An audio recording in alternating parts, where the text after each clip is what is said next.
Why do we have these virtues in the first place? Again, it's like in Star Wars. The Force, what you're learning, the cultivation of energy, the skills that you are learning, these are very, very powerful things. Yeah.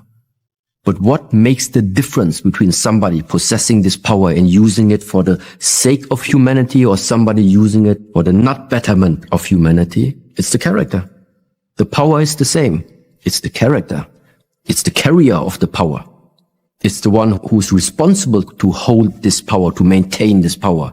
That one must be trained as well. And this is where the virtues hit in.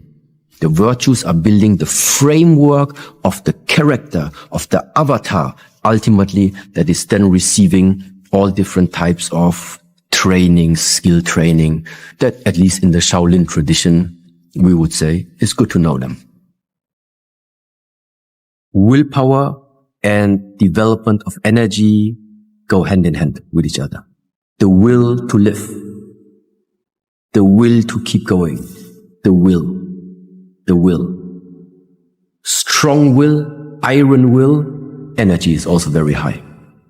And so literally, some of these positions are so demanding on the body that in order to maintain this position, you have to have will. You need to create something about yourself where you are pushing yourself. Now, one of the first things is really try as often as you can to remind yourself and put yourself in that proper state of what you think you are. I wake up and try to not already have any type of thought from yesterday in my mind.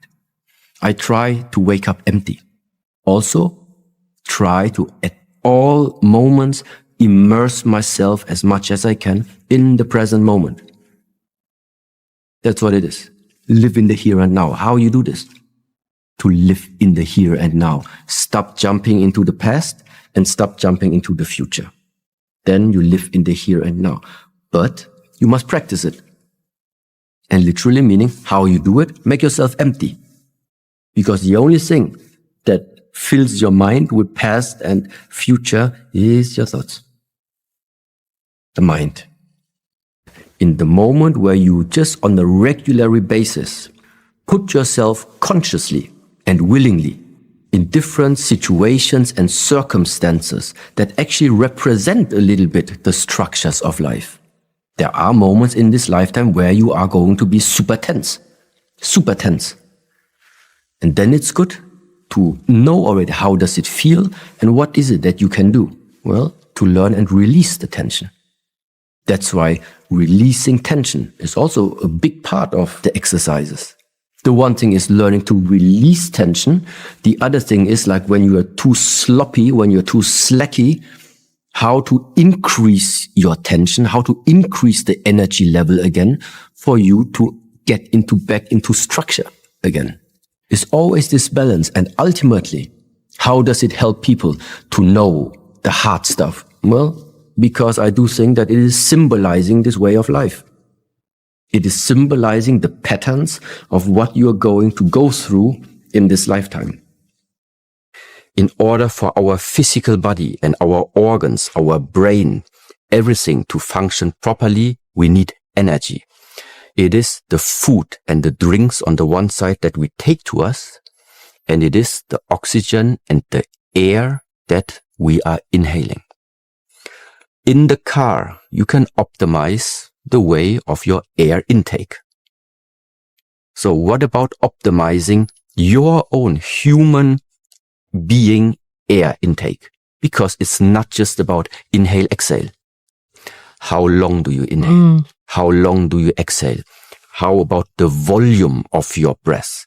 What about the duration of between inhalation, exhalation?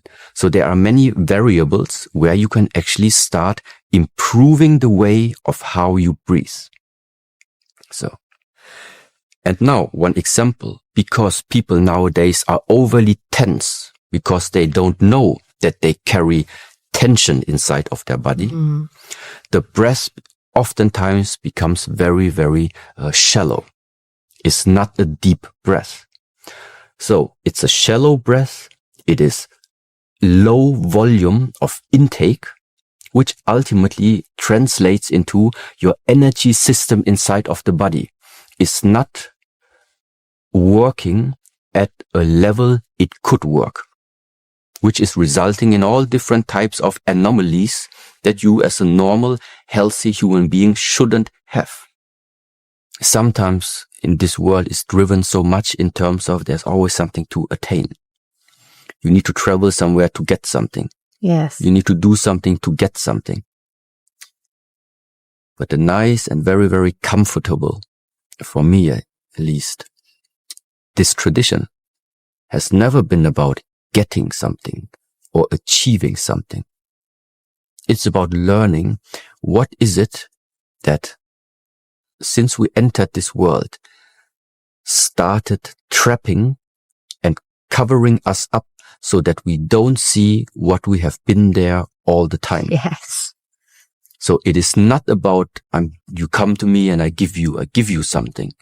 Don't give you anything.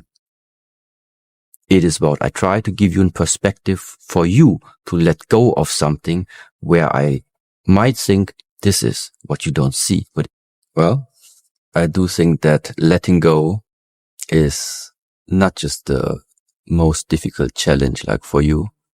This is the challenge. This is literally the challenge. Yeah, because you can right now already start living a way of life where in a way, if something comes, you appreciate it.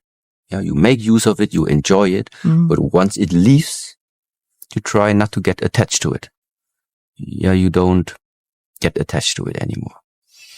At the same time, it means you can live a life and start collecting. You're collecting something. In the wish of what? The fact is, mention it also, we come with nothing, we go with nothing. Yeah.